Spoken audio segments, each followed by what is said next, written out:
3 personal, 3 professional things a day, and you cross those things off, that is a day well spent. When it comes to scaling a business, I think the number one issue is the mindset of the leader of the business. I'm going to give 2 daily habits because I think the first one is the ability to fill your own cup. As the business owner, make sure your team are doing the same thing. And what I mean by filling your own cup is looking after yourself. We talk about it a lot, but what can you do to look after yourself? I'm not saying a morning ritual, 3 hours of meditation and having a cold ice bath in the morning, but for me, it's gaming, right? Like first thing I like to do when I get up, don't care what anybody else says about screen time, is I play a video game. Like I've got a little, Mobile Legends 15-minute thing. I get to throw some magic spells and win for the day. And then that just sets me up, and then I go and have my shower. And that just gives me a little bit of a recharge moment. It gets me out of my head. It's gets things moving. I think one of the really cool other things that I was taught, I'll give everybody a little bit of a bonus one here, is to not overwhelm yourself with too many tasks. And, as entrepreneurs, we're always looking for the next thing. We don't celebrate ourselves enough, which is why I love a list. And I was told by something I read, 3 personal, 3 professional things a day, which is quite easy when you think about it. So what are 3 personal things that you can tick off for yourself? What are 3 professional things that you can tick off for your business? And if you're taking those steps and you cross those things off, that is a day well spent. If you do more above that, if you get 4 or 5 things done for your business, awesome.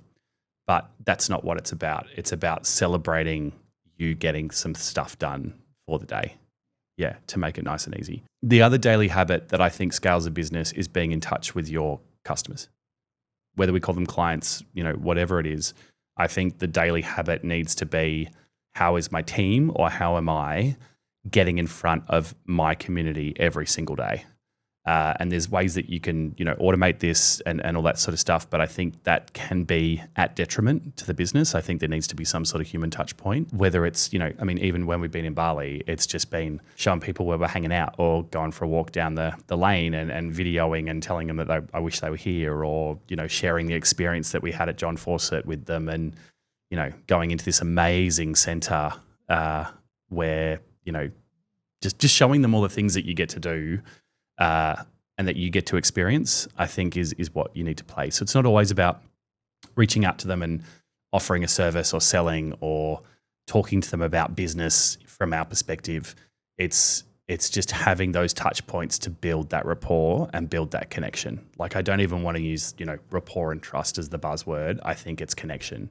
And I think that in a world where we're bombarded by AI and we're bombarded by automated texts and we're bombarded by automated email marketing campaigns that we know 5,000 other people, 200,000, 300,000 other people are getting. Having that human connection point to show that you're raw and real and you're not polished all the time, I think is a really crucial thing. And you see this time and time again. If you look at all the successful people online at the moment, the Hormozis, the Gary V's, all of those people, it's not just about business.